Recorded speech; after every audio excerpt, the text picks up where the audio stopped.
எப்படி அவனுடைய அருளால் அவனுடைய நாட்டத்தால் அல்லாஹ் கண்ணியம் பொருந்தி இந்த நாட்டில் என்னையும் உங்களையும் ஒன்று சேர்த்தானோ அது போன்று அல்லாஹ் ரப்புல் ஆலமீன் எம்மை ஜன்னத்துல் ஃபிர்தௌஸில் அதிலும் குறிப்பாக அல்லாஹுடைய தூதர் முஹம்மது ரசூலுல்லாஹ் ஸல்லல்லாஹு அலைஹி வஸல்லம் அவர்களோடும் அவர்களுடைய தோழர்களோடும் அல்லாஹ் என்னையும் உங்களையும் உலக முஸ்லிம்களையும் ஒன்று சேர்ப்பானாக. சோதனையின் காலத்தில் வாழக்கூடிய வாழ்க்கையை அல்லாஹ் ரப்புல் ஆலமீன் எமக்கு தந்திருக்கிறான்.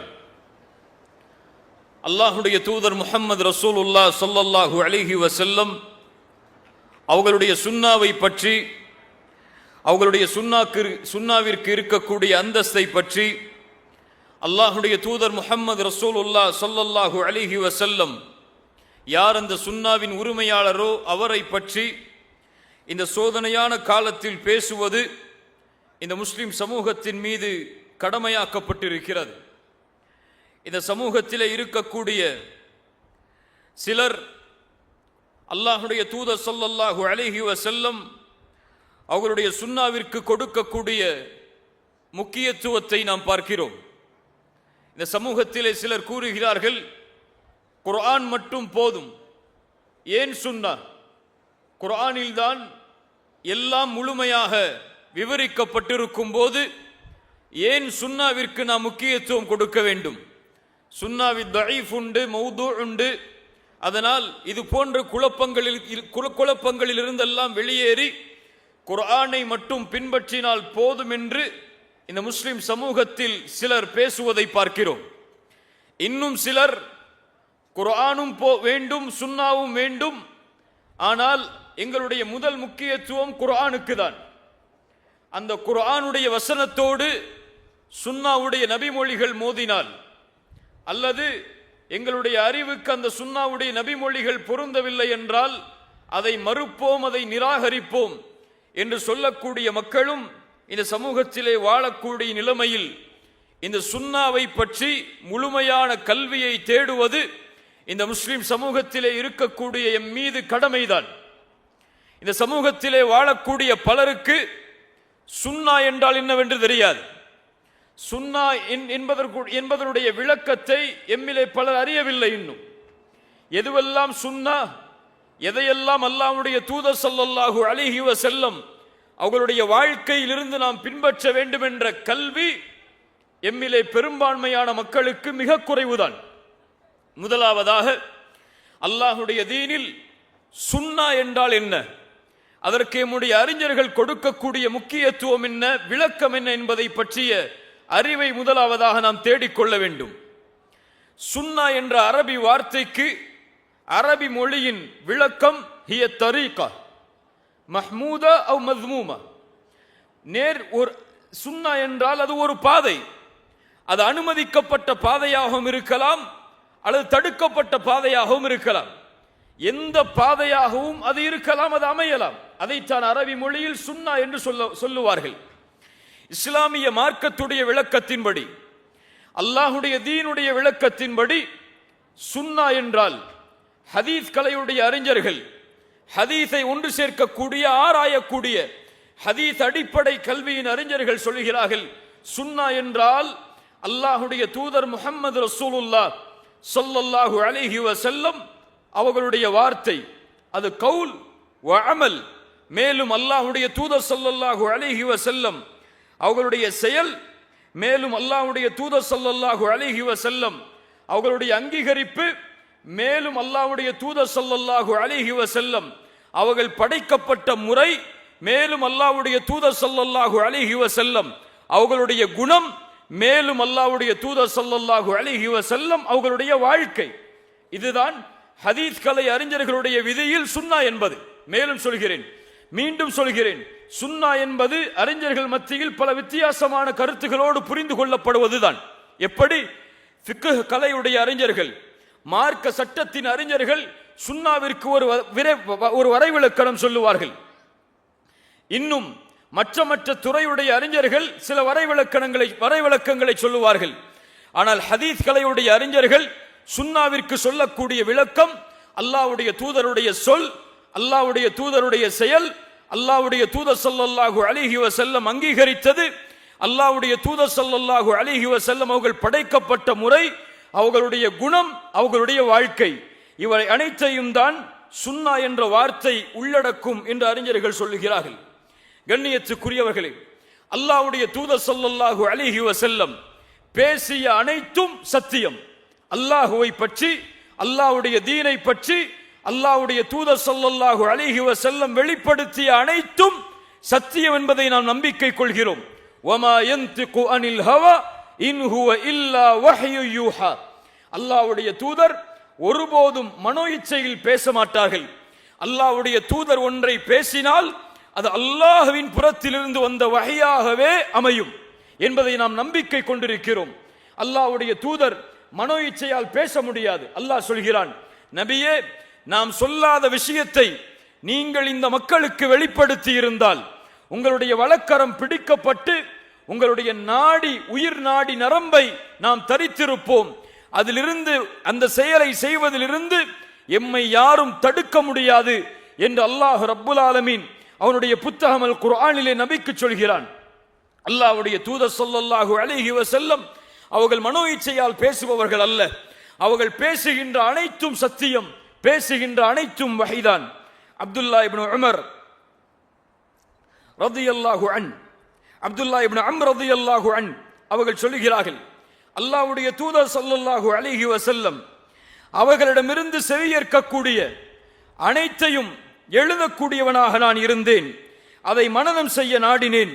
அப்போது குறைஷிகள் என்னிடத்திலே வந்து சொன்னார்கள், தோழரே, இன்னக தக்துபு குல்ல ஷைஇன் தஸ்மஉஹு மின் ரசூலில்லாஹி ஸல்லல்லாஹு அலைஹி வஸல்லம். ரசூலுல்லாஹி ஸல்லல்லாஹு அலைஹி வஸல்லம் அவர்களிடத்திலிருந்து நீங்கள் கேட்கின்ற அனைத்தையும் எழுதுகிறீர்களே. அல்லாஹ்வுடைய தூதர் ஸல்லல்லாஹு அலைஹி வஸல்லம் மனிதராயிற்றே, அவர் கோபத்திலும் பேசலாம், பொருத்தத்திலும் பேசலாம். நீ எப்படி எல்லாவற்றையும் எழுத முடியும் என்ற இடத்திலே கூறினார்கள். அந்த நேரத்தில் அப்போதிருந்து நான் எழுதுவதை தடுத்து கொண்டேன். அல்லாஹ்வுடைய தூதர் ஸல்லல்லாஹு அலைஹி வஸல்லம் அவர்களிடத்திலே அந்த செய்தி கொண்டு செல்லப்பட்ட போது சொன்னார்கள் என்னை பார்த்து, உக்துப், அப்துல்லாவே நீ எழுது. ஃபவல்லதி நஃப்ஸி பியதிஹ், என் உயிர் யாரின் கரத்தின் மீது இருக்கிறதோ அவன் மீது சத்தியமிட்டு சொல்கிறேன், மா ஹரஜ மின்னி இல்லா ஹக், என்னிடத்திலிருந்து சத்தியத்தை தவிர எதுவும் வெளியேறாது, எல்லாவற்றையும் எழுது என்று அல்லாஹ்வுடைய தூதர் ஸல்லல்லாஹு அலைஹி வஸல்லம் அவர்கள் சொன்னார்கள். அல்லாஹ்வுடைய தூதர் ஸல்லல்லாஹு அலைஹி வஸல்லம் கூறிய அனைத்தும் சுன்னா. அல்லாஹ்வுடைய தூதர் ஸல்லல்லாஹு அலைஹி வஸல்லம் செயல்படுத்திய, செயலாக்கிய அனைத்தும் சுன்னா. அல்லாஹ்வுடைய தூதர் ஸல்லல்லாஹு அலைஹி வஸல்லம் அங்கீகரித்த அனைத்தும் சுன்னா. ஒரு முறை அல்லாஹ்வுடைய தூதர் ஸல்லல்லாஹு அலைஹி வஸல்லம் பனு குறைதாவுடைய இடத்தை நோக்கி ஒரு குழுவை அனுப்பினார்கள். செல்லக்கூடிய நபித்தோழர்களுக்கு சொன்னார்கள், நீங்கள் அஸருடைய தொழுகையை தொழக்கூடாது பனு குறைதாவை அடையும் வரை. செல்லும் வழியில் சில நபித்தோழர்கள் கருத்து வேற்றுமை படுகிறார்கள். சில நபித்தோழர்கள் சொன்னார்கள், இல்லை, பனு குறைதாவை அடைந்துதான் நாங்கள் அஸரை தொழுவோம் என்று. சில குழு சொன்னது நபித்தோழர்கள், இல்லை, வக்து முடிய போகிறது, அஸரை தொழுதுதான் இந்த இடத்தை விட்டு நாம் களைவோம் என்று. இந்த இரண்டு செயலும் அல்லாஹ்வுடைய தூதர் ஸல்லல்லாஹு அலைஹி வஸல்லம் அவர்களிடத்திலே கொண்டு வரப்பட்டது. அல்லாஹ்வுடைய தூதர் இந்த இரண்டு நபித்தோழர்களுடைய செயலையும் கண்டிக்கவில்லை, அதை ஏற்றுக்கொண்டார்கள். அது சுன்னா. அல்லாஹ்வுடைய தூதர் ஸல்லல்லாஹு அலைஹி வஸல்லம் நபித்தோழர்களுடைய செயலை பார்த்து எதை பொருத்தத்தோடு அங்கீகரிக்கிறார்களோ அதுவும் சுன்னாதான். அல்லாஹ்வுடைய தூதர் ஸல்லல்லாஹு அலைஹி வஸல்லம் அவர்களுடைய படைப்பின் வர்ணனையை பற்றி வரக்கூடிய அனைத்தும் சுன்னா. அல்லாஹ்வுடைய தூதர் ஸல்லல்லாஹு அலைஹி வஸல்லம் அவர்களுடைய குணத்தை பற்றி அனஸ் இப்னு மாலிக் சொல்கிறார்கள், 10 ஆண்டுகள் அல்லாஹ்வுடைய தூதருக்கு நான் பணிவிடை செய்திருக்கிறேன். அந்த 10 ஆண்டுகளிலும் அல்லாஹ்வுடைய தூதர் ஒரு முறை கூட என்னை பார்த்து சி என்று கூறியது கிடையாது. ஏன் செய்தாய், எதற்கு செய்தாய் என்ற வார்த்தை அல்லாஹ்வுடைய தூதரின் இடத்திலே கூறியது கிடையாது என்று சொன்னார்கள். அதுவும் சுன்னா. அல்லாஹ்வுடைய தூதருடைய குணங்கள் என்று எதையெல்லாம் நாம் அறிகிறோமோ அவை அனைத்தும் சுன்னாதான். அல்லாஹ்வுடைய தூதர் ஸல்லல்லாஹு அலைஹி வஸல்லம் அவர்களுடைய வாழ்க்கை சம்பந்தப்பட்ட அனைத்தும் சுன்னாதான். கண்ணியத்துக்குரியவர்களே, இந்த குர்ஆனும் இந்த சுன்னாவும் தான் எம்முடைய மார்க்கத்தின் அடிப்படை. குர்ஆனிடமிருந்து சுன்னாவையோ, சுன்னாவிடமிருந்து குர்ஆனையோ ஒருபோதும் பிரித்து பார்க்க முடியாது, பிரித்து பார்க்க கூடாது. யாரொருவன் குர்ஆனை சுன்னாவை விட்டு, சுன்னாவை குர்ஆனை விட்டு பிரித்து பார்ப்பானோ, இரண்டையும் வேறு வேறு தரத்தில் வைத்து ஒன்றை ஏற்றுக்கொண்டு ஒன்றை மறுப்பானோ, அவன் இஸ்லாமிய மார்க்கத்தை விட்டு வெளியேறிய காஃபிர் என்பதில் எந்த சந்தேகமும் எம்மிடத்திலே இல்லை. இமாம் அவுஸாஇ ரஹிமஹுல்லாஹ் அவர்கள் சொன்னார்கள், குர்ஆனுக்கு சுன்னா தேவை, சுன்னாவிற்கு குர்ஆன் தேவை. இரண்டும் ஒன்றோடு ஒன்று இணைந்தது, இரண்டையும் பிரித்து பார்க்க முடியாது என்று. அப்படி என்றால் குர்ஆன் சுன்னா இந்த இரண்டும் ஏன் வேறு வேறு வடிவத்தில் இருக்கிறது என்றால், இப்னு கய்யிம் ரஹிமஹுல்லாஹ் அந்த இரண்டையும் இணைக்கும் முகமாக சொன்னார்கள், குர்ஆனும் சுன்னாவும் 3 வடிவத்தில் வரும். ஒன்று, முதலாவது வடிவம் குர்ஆன் ஒன்றை சொல்லும், அதையே சுன்னாவும் சொல்லும். குர்ஆனும் அல்லாஹ்வை வணங்குமாறும் ஷிர்க்கை விட்டு விலகுமாறும் கட்டளையிடும். அல்லாஹ்வுடைய தூதருடைய வழிமுறையும் தௌஹீதை ஏவி ஷிர்க்கிலிருந்து விலகுமாறு கட்டளையிடும். குர்ஆனும் தொழுகையை ஏவும், சுன்னாவும் தொழுகையை ஏவும். இரண்டும் ஒரே நேரத்தில் ஒரே அறிவுரையாக வெளிப்படும். இது குர்ஆனுக்கும் சுன்னாவும் ஒரே வடிவத்தில் வரக்கூடியது. இரண்டாவது வடிவம், குர்ஆன் ஒன்றை சொல்லும், சுன்னா அதை தெளிவுபடுத்தும். குர்ஆன் ஒரு கட்டளையை சொல்லும், சுன்னா அந்த கட்டளையை எப்படி வெளிப்படுத்துவது என்ற முறையை கற்றுக் கொடுக்கும். குர்ஆன் மட்டும் போதும், சுன்னா தேவையில்லை என்று சொல்லக்கூடிய மக்களில் யாராவது துஹருக்கு எத்தனை ரக்காத்துகள் என்று முழு குர்ஆனிலும் ஆராய்ந்தாலும் எடுத்து வர முடியுமா? ஜகாத் எப்படி கொடுக்க வேண்டும், யாருக்கு கொடுக்க வேண்டும், எந்த எந்த முறைகளில் கொடுக்க வேண்டும் என்ற எல்லா சட்டங்களையும் குர்ஆனில் இருந்து மட்டும் ஒருவர் படித்துவிட முடியுமா? ஹஜ் கடமை மட்டும் தான் குர்ஆனில் இருக்கிறது, அதை எந்த முறையில் செய்ய வேண்டும், அரஃபா எப்படி, முஸ்தலிஃபா எப்படி, மினா எப்படி என்ற விவரங்களை எல்லாம் குர்ஆனிடமிருந்து நாம் படிக்க முடியுமா? இல்லை. குர்ஆன் கட்டளையிடும் அகீமுஸ் ஸலா என்று, அல்லாஹ்வுடைய தூதருடைய சுன்னா கட்டளையிடும் ஸல்லு கமா ரஅய்துமூனி உஸல்லி, என்னை எப்படி தொழக் கண்டீர்களோ அப்படி தொழுங்கள் என்று. ஜகாத்தை குர்ஆன் கட்டளையிடும், சுன்னா அதை விளக்கமாக விவரிக்கும். ஹஜ்ஜை குர்ஆன் கட்டளையிடும், அதை எப்படி செய்ய வேண்டும் என்ற முறை அல்லாஹ்வுடைய தூதருடைய சுன்னாவில் இருந்து படித்துக் கொள்ளப்பட வேண்டியது. இரண்டாவது முறை இது. மூன்றாவது முறை, குர்ஆன் மௌனமாக இருக்கக்கூடிய, குர்ஆன் ஹலாலாக்காத, குர்ஆனில் அதை பற்றிய விவரங்கள் இல்லாத ஹலால் ஹராமுடைய சட்டங்களை சுன்னா ஹலால் ஹராம் என்று ஹலால் ஹராம் என்று விதியை சுன்னாவில் இருந்து வெளிப்படுத்தும்.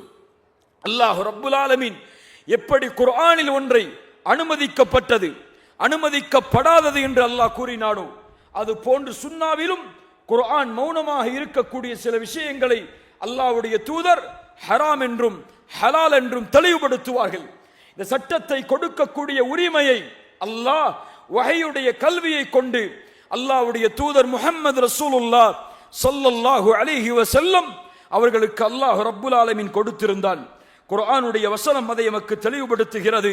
சூரத்து நிசாவுடைய 65வது வசனம். இந்த வசனத்தை கவனியுங்கள் முஃமின்களே.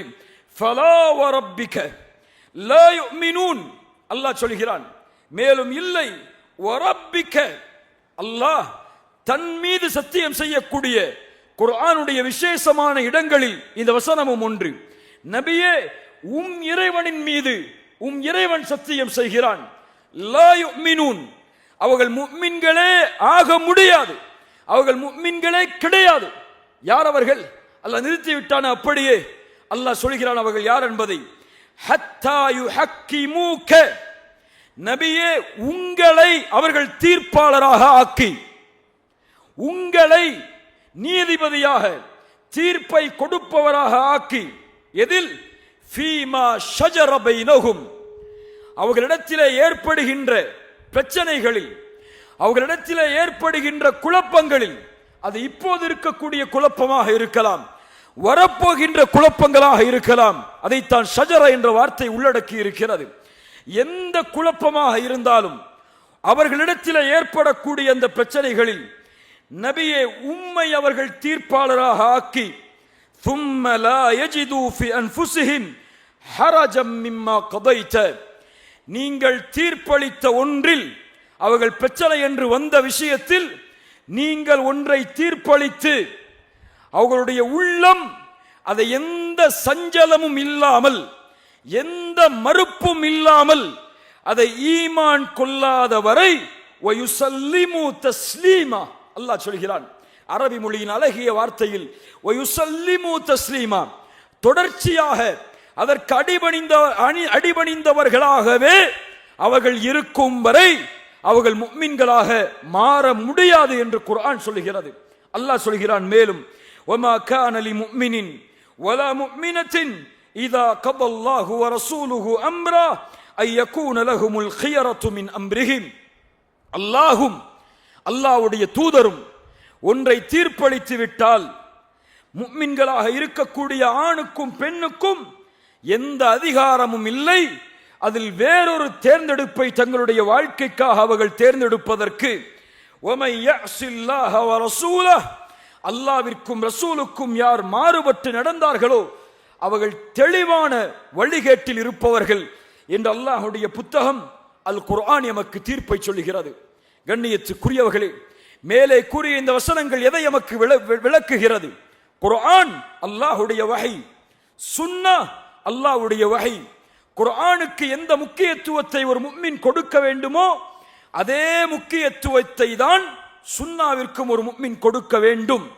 குர்ஆனில் எப்படி அதில் இருக்கக்கூடிய விஷயங்களை முழுவதுமாக எந்தவித சந்தேகமும் இல்லாமல் சந்தேகத்திற்கே இடமில்லாமல் ஏற்றுக்கொள்கிறோமோ அது போன்று சுன்னாவில் வரக்கூடிய விஷயங்களையும் சந்தேகத்திற்கு இடமில்லாமல் ஏற்றுக்கொள்ள வேண்டியது முஃமின்களாக இருக்கக்கூடிய மீது கடமை என்பதைத்தான் இங்கே எமக்கு தெளிவுபடுத்துகிறது. ஆனால் இன்றைய நிலைமை என்ன? குர்ஆனுடைய சட்டம் என்றால் அதை செயல்படுத்துவதில் ஆர்வம் கொள்கிறோம். ஆனால் சுன்னா என்றால் சுன்னாதானே என்கிறோம். என்ன சொல்கிறோம்? சுன்னாதானே இது, இதற்கென்ன அதற்கும் அவ்வளவு முக்கியத்துவம்? விட்டால் தான் பாவம் கிடையாதே, நன்மைதானே கிடைக்க போகிறது, சுன்னாதானே என்று சுன்னாவில் எது வாஜிப், எது அல்லாஹ்வுடைய தூதரால் அனுமதிக்கப்பட்டது, எது அல்லாஹ்வுடைய தூதரால் ஆர்வப்படுத்தப்பட்டது என்ற எந்த விவரமும் இல்லாமல் எல்லா சுன்னாவிற்கும் நம்முடைய சமூகம் கொடுக்கக்கூடிய முக்கியத்துவம் சுன்னாதானே. என்ன சொல்ல வருகிறோம்? சுன்னாவை மறுக்கிறதா இந்த வார்த்தை? அல்லது சுன்னாவை கேலி செய்கிறதா இந்த வார்த்தை? அல்லது சுன்னாதான என்று அதை அலட்சியப்படுத்துகிறோமா?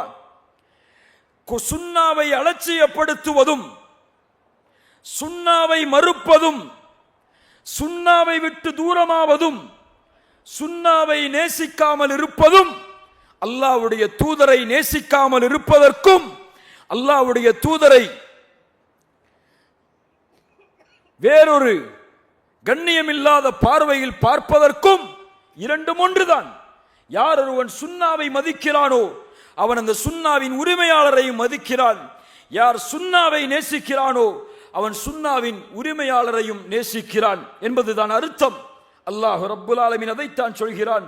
குல் இன் குன்தும் துஹிப்பூன் அல்லாஹ், நீங்கள் அல்லாஹுவை நேசிக்கிறோம் என்று சொன்னால், நேசிக்கிறீர்கள் என்றால் ஃபத்தபிஊனி, நபியை பின்பற்றுங்கள், நபியின் சுன்னாவை பின்பற்றுங்கள், அல்லாஹ் உங்களை நேசிப்பான், உங்களுடைய பாவங்களை மன்னிப்பான் என்று. கண்ணியத்துக்குரியவர்களே, யாரின் வழிமுறையை விடுவதற்கு தயாராகிறோம், யாரின் வழிமுறையை விட்டு புறக்கணித்த இந்த பூமியிலே வாழ்கிறோம், எந்த நபியின் கண்ணியத்தை நாம் சர்வ சாதாரணமாக எண்ணிக்கொண்டிருக்கிறோம், எந்த நபியின் வாழ்வின் முறைகளை பின்பற்றுவதை சாதாரணமாக கருதுகிறோம், எந்த நபி தெரியுமா? அந்த நபிக்கு அந்த ரப்பிடத்தில் இருக்கக்கூடிய அந்தஸ்தை, மதிப்பை, கண்ணியத்தை நாம் உணர்ந்திருக்கிறோமா? குர்ஆனில் ஆரம்பம் முதல் இறுதி வரை படித்து பாருங்கள். அல்லாஹ் எல்லா நபிமார்களையும் அழைக்கக்கூடிய அழைப்பை, அல்லாஹ் ஆதம் நபியை அழைக்கிறான், யா ஆதம். அல்லாஹ் நூஹ் நபியை அழைக்கிறான், யா நூஹ்.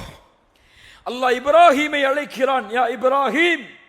அல்லாஹ் மூசாவை அழைக்கிறான், அலைஹிமுஸ்ஸலாம், யா மூசா, யா ஈசா என்று. ஆனால் குர்ஆனில் எங்கும் அல்லாஹ்வுடைய தூதர் முஹம்மது ரசூலுல்லாஹ் ஸல்லல்லாஹு அலைஹி வஸல்லம் அவர்களை அழைக்கக்கூடிய முறையை பாருங்கள். யா அய்யுஹன் நபி, யா ஐயுஹர் ரசூல் என்று அல்லாஹ் ரப்புல் ஆலமீன் அழைப்பான். இவ்வளவு கண்ணியத்தையும் மகத்துவத்திற்கும் உரிய நபியின் சுன்னாவா எம்மிடத்திலே கண்ணியம் இல்லாமல் இருக்கிறது?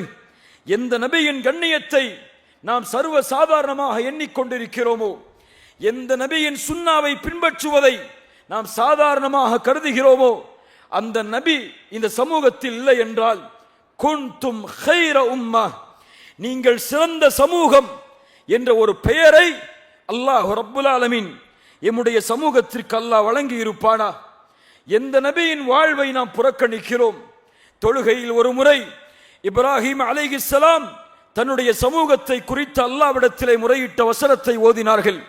ஈசா அலைஹிஸ்ஸலாம் அவர்கள் தங்களுடைய சமூகத்தை குறித்து அல்லாஹ்விடத்திலே முறையிட்ட ஒரு வசனத்தை ஓதி அல்லாஹ்வுடைய தூதர் ஸல்லல்லாஹு அலைஹி வஸல்லம் அழ ஆரம்பிக்கிறார்கள். என் சமூகம், என் சமூகம் என்ற வார்த்தைகளை பயன்படுத்தி அல்லாஹ் ரப்புல் ஆலமீன் ஜிப்ரீல் அலைஹிஸ்ஸலாம் அவர்கள் மூலமாக செய்தி அனுப்புகிறான். ஜிப்ரீலே, அல்லாஹ்வுடைய தூதரிடத்திலே செல்லுங்கள், சென்று கூறுங்கள், நபியே உம்முடைய சமூகத்தை நினைத்து நீங்கள் கலங்குகிறீரா? உம்முடைய சமூகத்தில் உங்களுடைய சமூகத்தின் விஷயத்தில் உம்மை நாம் பொருந்திக் கொள்வோம் நபியே. சமூகத்தின் விஷயத்தில் ஒருபோதும் உங்களை நாங்கள் கவலையுறை செய்ய மாட்டோம் நபியே, அதனால் நீங்கள் கலங்காதீர்கள் என்று ஜிப்ரீல் அலைஹிஸ்ஸலாம் அவர்கள் மூலமாக அல்லாஹ்வுடைய தூதருக்கு அல்லாஹ் சமூகத்தின் நற்செய்தியை வெளிப்படுத்தினான். இந்த நபியின் சுன்னாவா எம்மிடத்திலே கண்ணியம் இல்லாமல் இருக்கிறது? எந்த நபியின் சுன்னா? அல்லாஹ்வுடைய தூதர் ஸல்லல்லாஹு அலைஹி வஸல்லம் சொன்னார்கள், ஒவ்வொரு நபிக்கும் அல்லாஹ் ஒரு பிரார்த்தனையை வைத்திருக்கிறான். ஆனால் அந்த பிரார்த்தனையை நானோ மறுமையில் என் சமூகத்திற்கு ஷஃபாஅத் செய்வதற்காக வைத்திருக்கிறேன் என்று சொன்னார்களோ, அந்த நபியின் சுன்னாவா எம்மிடத்திலே கண்ணியம் இல்லாமல் இருக்கிறது? எந்த நபியின் சுன்னா?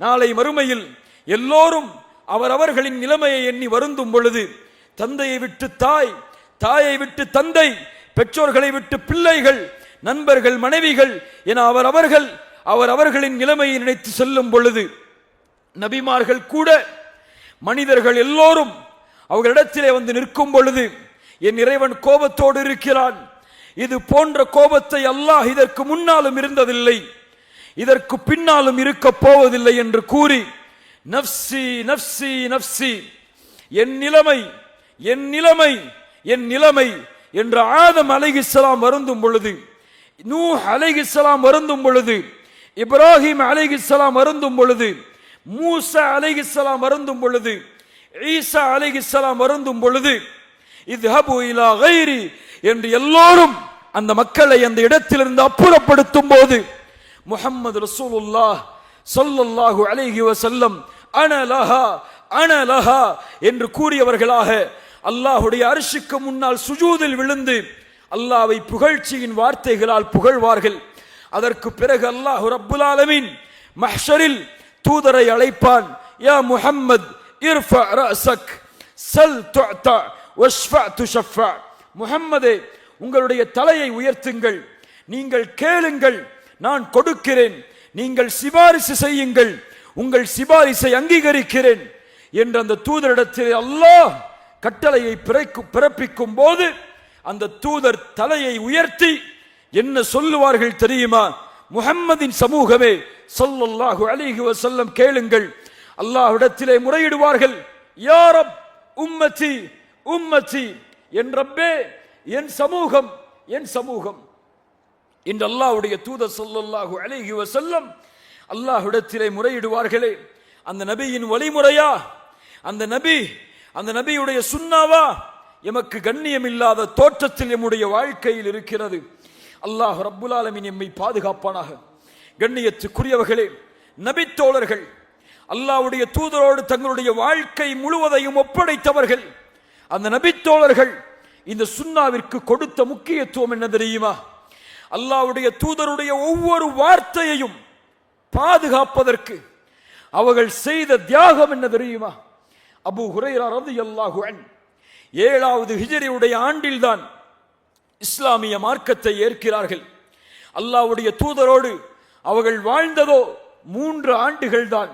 ஆனால் ஹதீஸை அறிவித்ததில் அபூ ஹுரைராவுக்கு நிகரானவர் சஹாபாக்களில் யாரும் இல்லை ரலியல்லாஹு அன்ஹு என்று கூறும் அளவிற்கு அபூ ஹுரைரா ரலியல்லாஹு அன்ஹு அவர்கள் உருவானார்கள் என்றால் சுன்னாவை பாதுகாப்பதற்கு அவர்களுக்கு இருந்த ஆர்வம் அப்படி. பசியால் பட்டினியால் பைத்தியம் கீழே கிடக்கிறது என்று மேலே மிதித்து நடந்து செல்லும் அளவிற்கு தூதருடைய வீட்டின் வாசலில் கதவின் அருகிலேயே இருந்து அல்லாஹ்வுடைய தூதருடைய வழிமுறையை பாதுகாத்த அபூ ஹுரைரா ரலியல்லாஹு அன்ஹு, ஜாபிர் இப்னு அப்துல்லாஹ் ரலியல்லாஹு அன்ஹு அல்லாஹ்வுடைய தூதரிடமிருந்து செவியேற்ற ஒரு ஹதீஸ், அது நம்பகத்தன்மையான ஹதீஸ் என்று தெரிந்தும் அதில் சில வார்த்தைகளில் சந்தேகம் இருக்கிறது என்பதற்காக ஷாமில் இருக்கக்கூடிய அப்துல்லா இப்னு உனைஸ் ரலியல்லாஹு அன்ஹு அவர்களை சந்திப்பதற்காக மதீனாவில் இருந்து கிளம்பி ஷாமை நோக்கி பயணமாகிறார்கள். அப்துல்லா இப்னு உனைஸ் இடத்திலே அந்த ஹதீஸை செவிமடுத்ததற்கு பிறகு மதீனாவிற்கு திரும்பக்கூடிய வாயிலில் கேட்டார்கள், அப்துல்லா இப்னு உனைஸ், ஜாபிர் அவர்களே, நீங்கள் இந்த ஒரே ஒரு ஹதீஸை கேட்பதற்காகவா இவ்வளவு தொலைதூரத்தில் இருந்து வந்தீர்கள்? ஜாபிர் இப்னு அப்துல்லா சொன்னார்கள், ஆம், இந்த ஒரு ஹதீஸை சரி காண்பதற்காகவே மதீனாவிலிருந்து ஷாம் வரை நான் வந்தேன் என்று ஜாபிர் இப்னு அப்துல்லா ரலியல்லாஹு அன்ஹு அவர்கள் சொன்னார்கள். இப்னு மஸ்ஊத், இப்னு அப்பாஸ் என்ற ஹதீஸ் துறையை பாதுகாத்த, ஹதீஸை பாதுகாத்த அத்துணை நபித்தோழருடைய தியாகங்களையும் எண்ணி பாருங்கள். நாம் அந்த ஹதீஸுக்கு, நாம் அந்த அல்லாஹ்வுடைய தூதருடைய சுன்னாவிற்கு கொடுக்கக்கூடிய முக்கியத்துவத்தை கொஞ்சம் எண்ணி பாருங்கள். எதிரிகள் அல்லாஹ்வுடைய தூதருக்கு அந்த நபித்தோழர்கள் கொடுத்த முக்கியத்துவத்தை எமக்கு தெளிவுபடுத்தினார்கள். ஹுதைபியா உடன்படிக்கையின் போது உர்வா இப்னு மஸ்ஊத் அஸ்-ஸகஃபி குறைஷி படையிடமிருந்து அல்லாஹ்வுடைய தூதரை சந்திக்க வருகிறார். அங்கே நபித்தோழர்களுடைய செயல்பாட்டை பார்க்கிறார். பார்த்ததற்கு பிறகு குறைஷிகளிடத்திலே சென்று அந்த நபித்தோழர்கள் யார் என்ற உண்மையை தெளிவுபடுத்துகிறார். அவர் சொன்னார் குறைஷிகளை பார்த்து, என் சமூகமே, நான் கைசர், கிஸ்ரா, நஜாசி அரசர்களை எல்லாம் பார்த்திருக்கிறேன். ஆனால் எந்த ஒரு அரசருக்கும் அந்த சமூகம் கொடுக்காத முக்கியத்துவத்தை, அந்த தோழர்கள் கொடுக்காத முக்கியத்துவத்தை முஹம்மது ரசூலுக்கு அவர்களுடைய தோழர்கள் கொடுப்பதை நான் பார்க்கிறேன். அல்லாஹு அக்பர். அவர் சொன்னார், அந்த தூதர் துப்பினால் அதை தங்களுடைய கரத்தால் பிடித்து தங்களுடைய முகங்களிலும் கைகளிலும் தேய்த்துக் கொள்கிறார்கள். அவர் உது செய்தால் அந்த உதுவுடைய தண்ணீர் கீழே விழுந்துவிடக் கூடாது என்று பாதுகாக்கிறார்கள். அவர் ஒன்றை செயல்படுத்துமாறு ஏவினால் அதை செயல்படுத்துவதற்காக விரைகிறார்கள். அவர்களை பார்க்கும் போது கூட கண்ணியத்தின் பார்வையிலே பார்க்கிறார்கள். அவரிடத்திலே பேசினால் தங்களுடைய சப்தங்களை தாழ்த்தி பேசுகிறார்கள். இந்த உலகத்தில் எந்த அரசருக்கும் இப்படி ஒரு தோழர்கள் கண்ணியம் கொடுத்ததை நான் பார்த்ததில்லை என்று உர்வா இப்னு மஸ்ஊத் அஸ்-ஸகஃபி அவர்கள் குறைஷிகளிடத்திலே தெளிவுபடுத்தினாரே. அல்லாஹ்வுடைய தூதருக்கு நபித்தோழர்கள் கொடுத்த முக்கியத்துவத்தை கொஞ்சம் சிந்தித்து பாருங்கள். இப்னு உமர் ரலியல்லாஹு அன்ஹு அல்லாஹ்வுடைய தூதரை அதிகம் நேசித்தவர். உமர் இப்னு கத்தாப் அவர்களுடைய மகன். அல்லாஹ்வுடைய தூதர் எதை செய்தார்களோ அதை அப்படியே செய்வார்கள். அல்லாஹ்வுடைய தூதர் ஒரு இடத்தில் உட்கார்ந்தார்கள் என்றால் இப்னு உமர் அந்த இடத்திலே உட்காருவார்கள். ஒரு முறை மதீனாவுடைய வீதிகளில் இப்னு உமர் ரலியல்லாஹு அன்ஹு தங்களுடைய ஒட்டகத்தை எடுத்துக்கொண்டு அங்கும் இங்குமாக நடந்து சென்று கொண்டிருக்கிறார்கள். அப்போது அங்கே இருந்த நபித்தோழர்கள் கேட்டார்கள், இப்னு உமரே, என்ன செய்கிறாய் என்று. அப்போது இப்னு உமர் ரலியல்லாஹு அன்ஹு சொன்னார்கள், இந்த இடத்தில்தான் ரசூலுல்லாஹ்வுடைய ஒட்டகம் நடந்து சென்றதை நான் பார்த்திருக்கிறேன். அல்லாஹ்வுடைய தூதருடைய ஒட்டகத்தின் கால்பட்ட இடத்தில் என்னுடைய ஒட்டகத்தின் கால்பட்டு விடாதா என்று நான் நினைக்கிறேன் என்று சொன்னார்கள். அல்லாஹு அக்பர். ஒரு நபியின் ஒட்டகத்தோடு அவர்கள் நடந்து கொண்ட முறை இப்படி என்றால் அந்த நபியோடு அவர்கள் நடந்து கொண்ட முறை எப்படி இருக்கும்? கண்ணியத்துக்குரியவர்களே, அந்த தோழரின் தந்தை உமர் இப்னு கத்தாப் ரலியல்லாஹு அன்ஹு அவர்கள் சுன்னாவிற்கு கொடுத்த முக்கியத்துவம் என்ன? ஹஜருல் அஸ்வதை பார்த்து சொல்லுவார்கள், ஹஜருல் அஸ்வதே, நீ ஒரு கல், உன்னால் எந்த பலனும் இல்லை, எந்த தீமையும் இல்லை. அல்லாஹ்வுடைய தூதர் உன்னை முத்தமிடுவதாக நான் பார்க்கவில்லை என்றால் உன்னை நான் முத்தமிட்டிருக்க மாட்டேன் என்று. சுப்ஹானல்லாஹ்.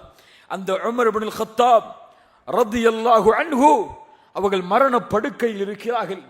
சுன்னாவெல்லாம் சாதாரண விஷயம்தான், சுன்னா எல்லாம் ஒரு அற்பமான விஷயம்தான் என்று எண்ணக்கூடிய நாமெல்லாம் இந்த நிகழ்விலிருந்து படிப்பினை பெற வேண்டும். சுன்னா என்று சொன்னாலே சுன்னா தானே, விட்டால் பரவாயில்லை, அது சுன்னா தானே, விட்டால் பரவாயில்லை. தாடி வைப்பது சுன்னா தானே, விட்டால் என்ன, அல்லாஹ் நரகத்திலா தூக்கி எறிய போகிறான் என்று சொல்லக்கூடிய பலரும் எம்மில் உண்டு. அவர்கள் உமரின் இந்த நிகழ்விலிருந்து படிப்பினை பெற்றுக் கொள்ளட்டும்.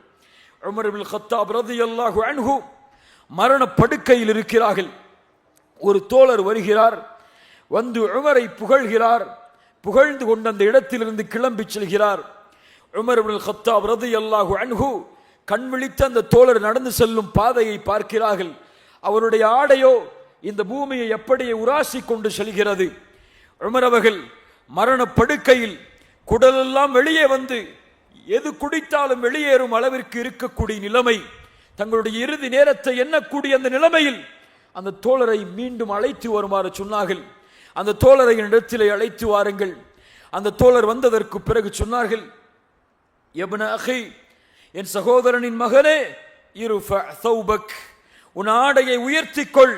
ஃபஇன்னஹு அப்கா லி ஸௌபிக் வ அத்கா லி ரப்பிக், அது உன் ஆடையை சுத்தப்படுத்தும், உன்னுடைய ரப்புடைய அச்சத்தை உனக்கு ஏற்படுத்தும் என்று சொன்னார்கள். எதை அங்கே செயல்படுத்துகிறார்கள்? கரண்டைக்கு கீழே ஆடை அணிவதை அல்லாஹ்வுடைய தூதர் ஸல்லல்லாஹு அலைஹி வஸல்லம் தடை செய்தார்கள், அதை ஹராமாக்கினார்கள். இதை அறிந்த உமர் ரசூலுல்லாஹ்வுடைய ஒரு சுன்னா தனக்கு முன்னால் பாலாக்கப்படுவதை மரண நேரத்திலும் தடை செய்து அதை சரிபடுத்தினார்கள் என்றால் நாம் எல்லாம் எம்மாத்திரம்? சுன்னாவிற்கு நாமெல்லாம் கொடுக்கக்கூடிய முக்கியத்துவம் என்ன? கண்ணியத்துக்குரியவர்களே, அந்த நபித்தோழர்களுடைய வாழ்வில் இருந்த 1000 படிப்பினைகளை அதில் நாம் பெறலாம். பத்ருடைய போர்க்களம், ரசூலுல்லாஹி ஸல்லல்லாஹு அலைஹி வஸல்லம் அந்த போர் நடைபெறுவதற்கு முன்னால் சஹாபாக்களிடத்திலே ஆலோசனை செய்கிறார்கள். குறைஷிகளிடமிருந்து அபூபக்கர் சித்தீக், உமர் இப்னுல் கத்தாப், மிக்தாத் இப்னு அம்ர் ரலியல்லாஹு அன்ஹும் அவர்கள் அல்லாஹ்வுடைய தூதருக்கு ஆலோசனை செய்கிறார்கள், வாருங்கள் அல்லாஹ்வுடைய தூதரே, இதை நாம் போராக பயன்படுத்துவோம் என்று. அன்சாரி தோழர்களுடைய ஆலோசனை அல்லாஹ்வுடைய தூதர் கேட்கும் விதமாக கூறும்போது சஅத் இப்னு முஆத், அன்சாரிகளுடைய தலைவர், எழுந்திருக்கிறார். சஅத் இப்னு முஆத் அந்த நேரத்திலே அல்லாஹ்வுடைய தூதருக்கு முன்னால் கூறிய வார்த்தைகளை, அந்த ஈமானிய பதிவை இந்த நேரத்திலே ஒவ்வொருவரும் மீட்டெடுக்க வேண்டும் நம்முடைய உள்ளத்தில். அல்லாஹ்வுடைய தூதரை பார்த்து சஅத் இப்னு முஆத் சொன்னார்கள், அல்லாஹ்வுடைய தூதரே, உங்களை நாங்கள் ஈமான் கொண்டிருக்கிறோம், நீங்கள் உங்களோடு வந்த செய்திகள் அனைத்தையும் நாங்கள் ஹக்கென்று உண்மைப்படுத்தி இருக்கிறோம், உங்களுக்கு நாங்கள் செவிதாய்ப்போம், நீங்கள் சொல்வது அனைத்திற்கும் கட்டுப்படுவோம் என்ற வாக்குறுதியை உங்களுக்கு நாங்கள் கொடுத்திருக்கிறோம். யா ரசூலல்லாஹ், எப்படி நீங்கள் நாடுகிறீர்களோ அப்படி எங்களை அழைத்து செல்லுங்கள். என் உயிர் யாரின் கரத்தின் மீது இருக்கிறதோ அவன் மீது சத்தியமிட்டு சொல்கிறேன், உங்களை அனுப்பிய இறைவன் மீதும் சத்தியமிடுகிறேன், நீங்கள் எங்களை அழைத்து கொண்டு கடலில் சென்று மூழ்கச் சொன்னாலும் நாங்கள் மூழ்க தயார், எங்களில் ஒருவரும் அதிலிருந்து பின்வாங்க மாட்டார். அல்லாஹ்வுடைய தூதரே, எங்களை நீங்கள் அழைத்து சென்று யாரோடு உறவை வைத்துக் கொள்ளுங்கள் என்று சொல்கிறீர்களோ அவர்களோடு உறவை வைத்துக் கொள்கிறோம், யாரிடமிருந்து உறவை தடுத்துக் கொள்ளுங்கள் என்று சொல்கிறீர்களோ அவர்களிடமிருந்து தடுத்துக் கொள்கிறோம். இதோ எங்களுடைய செல்வம், இதில் நீங்கள் எதை வேண்டுமானாலும் எடுத்துக் கொள்ளுங்கள், நீங்கள் எடுத்துக்கொண்டதுதான் எங்களுக்கு விருப்பமானது, நீங்கள் விட்டது எங்களுக்கு விருப்பமானதல்ல. அல்லாஹ்வுடைய தூதரே, எங்களுடைய எதிரிகளை சந்திப்பதை நாங்கள் தயாராக இருக்கிறோம், இந்த போரில் நாங்கள் பொறுமை காப்போம்.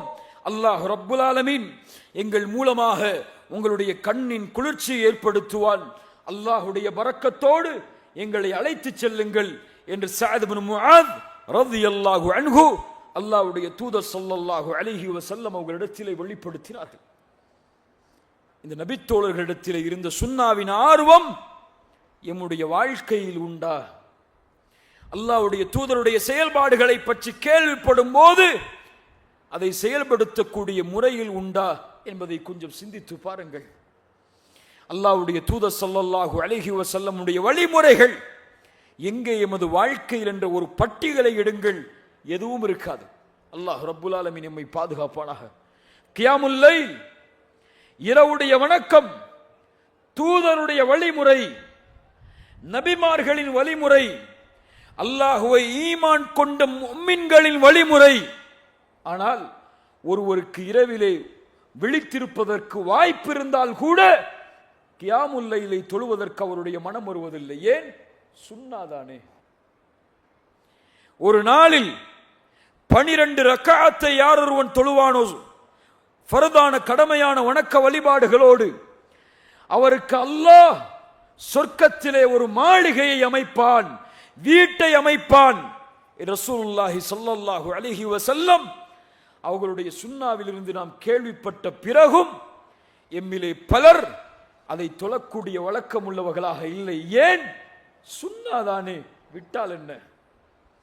அல்லாஹ்வுடைய தூதர் ஸல்லல்லாஹு அலைஹி வஸல்லம் தொழுகை முடிந்தால் அந்த இடத்திலே உட்கார்ந்து சுப்ஹானல்லாஹ், அல்ஹம்துலில்லாஹ், அல்லாஹு அக்பர் என்ற தஸ்பீஹை எண்ணிக்கைக்கு உரித்தான முறையில் ஓதும் வரை அந்த இடத்திலிருந்து கிளம்ப மாட்டார்கள்.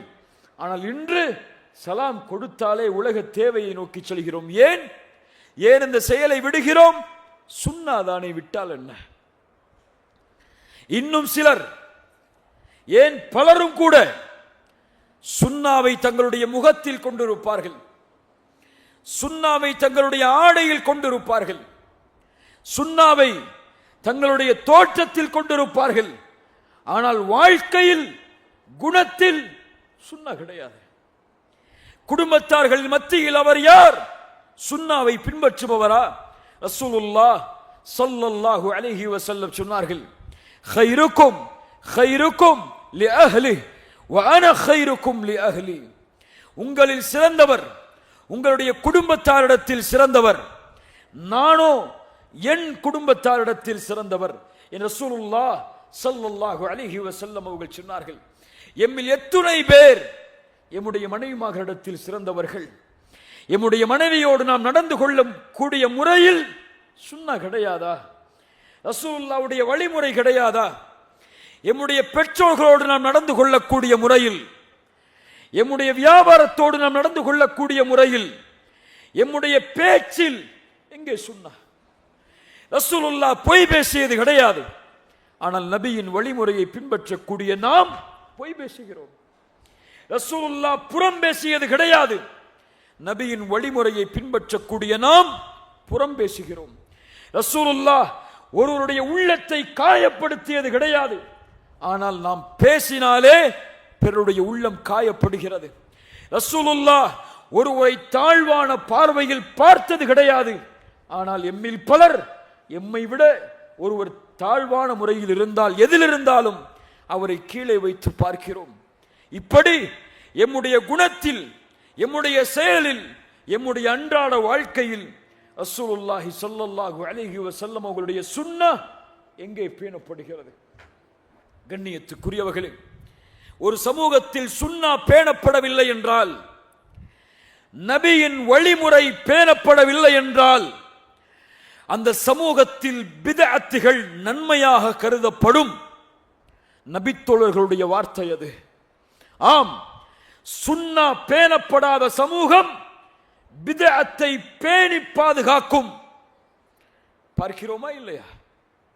எத்துணை பிதஅத்துகள் அல்லாஹ்வுடைய தூதரால் அனுமதிக்கப்படாத, செய்யப்படாத காரியங்கள் எல்லாம் இன்று முஸ்லிம் சமூகத்தில் சர்வ சாதாரணமான நன்மைகளாக கருதப்பட்டு செய்யப்படுகிறதே. யாரின் வழிமுறை? ரபியுல் அவ்வல் மாதம் வந்தால் ரசூலுல்லாஹ்வுடைய பிறந்த தினம் என்று கொண்டாடுகிறார்களே, இது யாரின் வழிமுறை? ரபியுல் அவ்வல் மாதம் ரசூலுல்லாஹ்வுடைய பிறந்த மாதம் மட்டும்தானா? இறந்த மாதம் இல்லையா? ரசூலுல்லாஹ்வுடைய இறந்த மாதம் இன்று முஸ்லிம்களால் அருவருக்கத்தக்க முறையில் ஆடல்களோடும் பாடல்களோடும் எப்படி காஃபிர்கள் முஷ்ரிக்குகள் தங்களுடைய பிறந்த தினத்தை கேக் வெட்டி லைட் எல்லாம் அமைத்து ஆடல் பாடல்களோடு கொண்டாடுவார்களோ அப்படி நபியின் பிறந்த நாளை கொண்டாடக்கூடிய சமூகமாக மாறிவிட்டோமே. ஏன்? அல்லாஹ்வுடைய தூதர் ஸல்லல்லாஹு அலைஹி வஸல்லம் அவர்களுடைய சமூகத்தில் சுன்னாவிற்கு முக்கியத்துவம் குறைந்ததால் இந்த பித்அத்துகள் எல்லாம் இன்று சுன்னாவாக மாறிவிட்டது. எத்துணை பித்அத்துகள் அல்லாஹ்வுடைய தூதரால் தடை செய்யப்பட்ட பித்அத்துகள், அனுமதிக்கப்படாத பித்அத்துகள் நன்மையாக செய்யப்படுகிறது. சஹாபாக்களிடத்தில் இருந்த ஆர்வத்தை பாருங்கள். இப்னு உமர் ரலியல்லாஹு அன்ஹு அவர்கள் சொல்லுவார்கள், குல்லு பித்அத்தின் ضلالة وإن رآها الناس حسنة. எல்லா பித்அத்தும் வழிகேடுதான், மக்கள் அதை நன்மையாக பார்த்தாலும் சரி. இதை வார்த்தையோடு மட்டும் அவர்கள் செயல்படுத்தவில்லை, தங்களுடைய வாழ்நாளில் தங்களுக்கு முன்னால் அல்லாஹ்வுடைய தூதர் அனுமதிக்காத ஒரு செயல் நடந்தால் அதை தடுப்பார்கள், அது ஒரு வார்த்தை மிகுதியாக இருந்தாலும் சரி. இப்னு உமர் ரலியல்லாஹு அன்ஹு அவர்களுக்கு முன்னால் ஒரு மனிதர் தும்புகிறார். தும்பும் பொழுது சொன்னார், அல்ஹம்துலில்லாஹ் வஸ்ஸலாமு அலா ரசூலில்லாஹ். அல்லாஹ்விற்கு எல்லா புகழும், அல்லாஹ்வுடைய தூதரின் மீது சலாம் உண்டாகட்டும் என்று. தவறான வார்த்தையா? இன்னும் பல முஸ்லிம்களிடத்திலே நாம் கேட்டால், ஏன் அதானுக்கு முன்னால் ஸலவாத்தை சொல்லுகிறீர்கள்? ஸலவாத்தை சொல்லி அதானை அல்லாஹ்வுடைய தூதர் ஆரம்பிக்க சொல்லவில்லையே. அல்லாஹ்வுடைய தூதருடைய வாழ்நாள் முழுக்க பிலால், உம்மு மக்தூம் அதான் சொன்னார்களே, அவர்கள் அதானுக்கு முன்னால் ஸலவாத்தை கூறவில்லையே என்றால் ஸலவாத் கூறுவது நன்மைதானே, தவறா என்று கேட்பார்கள். இப்னு உமர் அவரை பார்த்து கேட்டார்கள், அல்ஹம்துலில்லாஹ் வஸ்ஸலாமு அலா ரசூலில்லாஹ் என்று சொல்கிறாயே, அல்லாஹ்வுடைய தூதர் தும்பினால் அல்ஹம்துலில்லாஹ் என்று மட்டும்தானே கூறுவதை நாங்கள் கேள்விப்பட்டோம். அல்லாஹ்வுடைய தூதரின் மீது சலாமை கூறுவதற்கு யார் அனுமதி அளித்தார்கள் என்று? யார் இந்த நபி தோழர்கள்? நாம் எங்கே இருக்கிறோம் இவர்களுக்கு முன்னால்? எம்முடைய அறிஞர்கள் மாலிக் ரஹிமஹுல்லாஹ் அவர்கள் சொல்லுவார்கள், மன் இப்ததஅ ஃபில் இஸ்லாமி பித்அத்தன் யராஹா ஹஸனஹ். ஒருவன் இந்த தீனில் ஒரு பித்அத்தை செய்து அதை நன்மையாக பார்த்தால் அவன் நினைக்கிறான், முஹம்மது ரசூலுல்லாஹ் இந்த நன்மையை எங்களுக்கு கூறாமல் அவர்களுடைய நபித்துவத்தில் மோசடி செய்து விட்டார்கள் என்று. மஆதல்லாஹ், இயாது பில்லாஹ். மாலிக் ரஹிமஹுல்லாஹ் அவர்களுக்கு முன்னால் ஒருவர் வந்தார். வந்து கேட்டார், மதீனாவில் இருந்து நாங்கள் வரும்போது எங்கே இஹ்ராமை அணிவது என்று. மாலிக் ரஹிமஹுல்லாஹ் அவர்கள் சொன்னார்கள், துல் ஹுலைஃபாவில் தான் நீ இஹ்ராமை அணிய வேண்டும் என்று. அப்போது மாலிக் ரஹிமஹுல்லாஹ் இடத்திலே அவர் கேட்டார், நான் ரசூலுல்லாஹ்வுடைய மஸ்ஜிதிலிருந்து, அவர்களுடைய கபர் இருக்கக்கூடிய இடத்திலிருந்து இஹ்ராம் அணிவதை நான் விரும்புகிறேன். மாலிக் ரஹிமஹுல்லாஹ் சொன்னார்கள், நான் ஃபித்னாவை, குழப்பத்தை பயப்படுகிறேன் இந்த செயலின் மீது. அவர் கேட்டார், என்ன குழப்பம் இருக்கிறது? சில மைல் தூரம் அதிகப்படுத்துவது தானே, சில மைல் தூரத்தை அதிகப்படுத்துவது தானே என்று சொன்னார். மாலிக் ரஹிமஹுல்லாஹ் அவர்கள் சொன்னார்கள், அல்லாஹ்வுடைய தூதர் ஒன்றை குறைத்திருக்கும் போது இஹ்ராமுடைய ஆடையை நியத் செய்வதற்காக நீங்கள் எப்படி அதை அதிகப்படுத்த முடியும்? தூதர் குறைத்த ஒன்றை அதிகப்படுத்துவதை விட எது ஃபித்னா இருக்கிறது என்று கூறி குர்ஆனில் அதற்கு ஏற்ற வசனத்தை ஓதினார்கள். சயீத் இப்னு முஸையிப் ரஹிமஹுல்லாஹ் தஃப்சீர் கலையில் மூத்த ஆசிரியர். அவர்கள் ஒரு முறை ஃபஜ்ர் தொழுகைக்கு பிறகு பள்ளியில் அமர்ந்திருக்கிறார்கள். ஒரு மனிதர் வருகிறார், வந்து தொழுகையை தொழுது கொண்டே இருக்கிறார், அதிகமான ருக்கூஐ செய்கிறார், அதிகமான சுஜூதை செய்கிறார். அவரை அழைத்தார்கள். சயீத் இப்னு முஸையிப் ரஹிமஹுல்லாஹ் அழைத்து சொன்னார்கள், தோழரே, அல்லாஹ்வுடைய தூதர் ஸல்லல்லாஹு அலைஹி வஸல்லம் இப்படி தொழுததாக நான் பார்த்ததில்லையே, நீங்கள் ஏன் இப்படி அதிகப்படுத்தி தொழுகையை, ரக்காத்தை அதிகப்படுத்தி தொழுகிறீர்கள் என்று. அப்போது அந்த மனிதர் எம்மிலே பலர் கேட்பதை போன்று கேட்டார், யா அபா முஹம்மத் யுஅzzபனி அல்லாஹு அலா ஸலா. அல்லாஹ் தொழுவதால் என்னை தண்டிப்பானா? அல்லாஹ் ஸலவாத் சொல்வதால் என்னை தண்டிப்பானா? அல்லாஹ் இப்படி தொழுவதால் என்னை தண்டிப்பானா? நன்மைதானே, நன்மைக்காக அல்லாஹ் நரகத்தையா தரப்போகிறான் என்று கேட்டார்.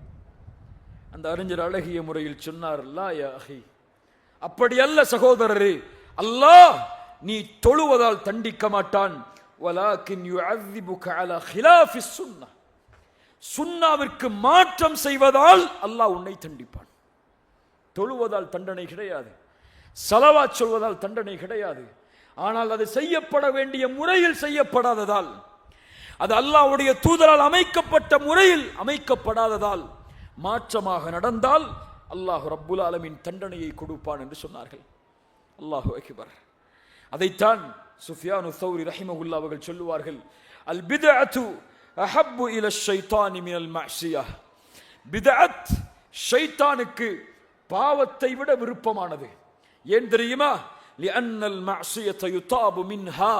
ஒருவேளை பாவம் செய்பவன் அதை பாவம் என்று தெரிந்தவுடன் அதிலிருந்து விலகி விடுவான். ஆனால் பித்அத்தை செய்பவன் ஒருபோதும் அதிலிருந்து விலக மாட்டான். ஏன்? அதை நன்மையாக கருதி அவன் செய்வான் என்று சுஃபியானு ஸௌரி ரஹிமஹுல்லாஹ் அவர்கள் சொன்னார்கள்.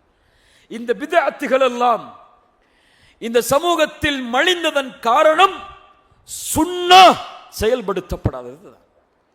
ஸலவாத்தை நாம் எங்கே கூறுவது? அதானுக்கு முன்னால் ஒரு முறை சொன்னால் கூட மக்கள் அதை தெரிந்து கொள்வார்கள். அப்படியாவது அதை ஆரம்பிப்போம் என்று ஆரம்பித்தார்கள். அல் மஅரூஃப் கல் மஷ்ரூத், ஒரு வழக்கம் நிபந்தனையாக்கப்படும். இந்த அதானுக்கு முன்னால் ஸலவாத்தை சொன்னால்தான் அது அதான். முஅத்தின் சொல்லவில்லை என்றால் அந்த பள்ளியில் ஒரு முஅத்தினாக அடுத்த வக்திற்கு இருக்க முடியாது. துஆவில் மக்கள் ஆர்வம் கொள்ளவில்லை. அதனால் தொழுகைக்கு பிறகு எல்லோரும் உட்கார்ந்து இமாம் துஆம் செய்யட்டும், பிறர் ஆமீன் சொல்லட்டும், அப்படியாவது துஆவில் ஆர்வம் மக்களுக்கு வரட்டும் என்று ஆரம்பித்தார்கள். இன்று தொழுகைக்கு பின்னால் துஆ சொல்லி பிறர் ஆமீன் சொன்னால்தான் அந்த தொழுகையே அங்கீகரிக்கப்படும் என்ற நிலைமை. ஒருவேளை இமாம் மறந்தோ தெரியாமலோ அந்த துஆவை விட்டுவிட்டால் அடுத்த வக்திற்கு அவர் இமாமாக இருக்க முடியாது. ஏன்? பித்அத் நன்மை என்று ஆரம்பிக்கப்படும், அது பின்னால் நிபந்தனையாகும். சுன்னா புறக்கணிக்கப்படும், பித்அத் அதற்கு பிறகு சுன்னாவாக மாறும். அல்லாஹ் ரப்புல் ஆலமீன் நம்மை பாதுகாப்பானாக. கண்ணியத்துக்குரியவர்களே, இப்படி இந்த சமூகத்தில் நாலாபுறமும் ஒவ்வொரு நாளும் ஒவ்வொரு செயலிலும் ஒவ்வொரு ஜும்ஆவிலும் நடக்கக்கூடிய பித்அத்துகளையும் அனாச்சாரங்களையும் பார்த்தால் எம்முடைய நிலைமைகளை நாம் சீர்படுத்த வேண்டும். இந்த சுன்னாவில் என்ற எண்ணம் எம்முடைய உள்ளத்தில் அதிகம் வர வேண்டும். கடைசியாக பித்அத்தை தடுக்கக்கூடிய முறை அல்லாஹ்வுடைய தூதருடைய சுன்னாவில் இருக்கிறது. ரசூலுல்லாஹ் ஒரு தீமையை எப்படி தடுத்தார்களோ அப்படித்தான் ஒரு தீமையை நாம் தடுக்க வேண்டும். ஒரு சுன்னாவிற்கு மாற்றம் செய்கிறார், பித்அத்தை செய்கிறார் என்று தெரிந்தவுடன் அவரை நரகவாதி, நீ இதை செய்வதால் நரகம் செல்லுவாய், நீ எல்லாம் முஸ்லிமா, நீ எல்லாம் இஸ்லாமிய மார்க்கத்தை விட்டு வெளியேறி விடுவாய், இப்படிப்பட்ட காரியத்தை செய்தால் உன்னோடெல்லாம் நான் சலாம் சொல்ல மாட்டேன், உன்னோடெல்லாம் அமர்ந்து பேச மாட்டேன், நீ பித்அத்வாதி என்று பிறருக்கு பட்டம் சுமத்துவதற்காகத்தான் எம்முடைய பலருடைய தஅவா அமைந்திருக்கிறது. இல்ல மாஷா அல்லாஹ், அல்லாஹ் பாதுகாத்தவர்களை தவிர. ஆனால் சுன்னாவை பின்பற்றுபவர், சுன்னாவின் மீது நேசம் கொண்டிருப்பவர், ரசூலுல்லாஹுடைய வழிமுறையை பின்பற்ற வேண்டும் என்பதில் ஆர்வம் கொண்டிருப்பவர் பித்அத்தை ரசூலுல்லாஹ் எப்படி கண்டித்தார்களோ அந்த முறையில் கண்டிப்பார்.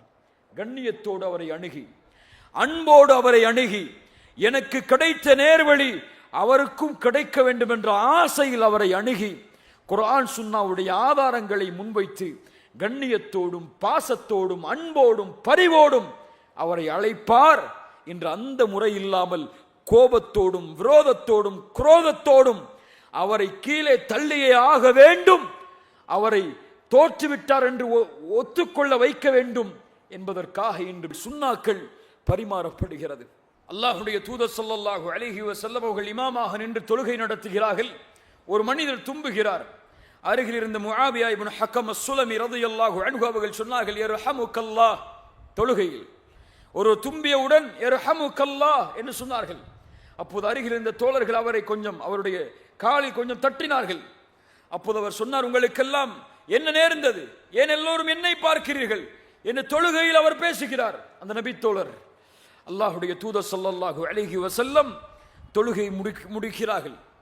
தொழுகையில் பேசிய அந்த நபித்தோழரிடத்தில் அல்லாஹ்வுடைய தூதர் அவர் செய்த தவறை அவருக்கு உணர்த்த வேண்டும் என்று ஆசைப்படுகிறார்கள். அல்லாஹ்வுடைய தூதர் ஸல்லல்லாஹு அலைஹி வஸல்லம் அவர்களுக்கு என்ன அறிவுரை செய்தார்கள் என்பதை அந்த நபித்தோழர் சொல்லுவதற்கு முன்னால் ரசூலுல்லாஹ்வை பற்றி சொல்கிறார்கள் ஸல்லல்லாஹு அலைஹி வஸல்லம். அல்லாஹ்வுடைய தூதர் தொழுது முடித்ததற்கு பிறகு என்னை நோக்கி பார்த்தார்கள். மா ரஅய்து முஅல்லிமன் கப்லஹு வலா பஅதஹு அஹ்ஸன தஅலீமன் மின்ஹு. அவர்களுக்கு முன்னாலும் பின்னாலும் அவர்களை போன்ற ஒரு ஆசிரியரை நான் பார்த்ததில்லை.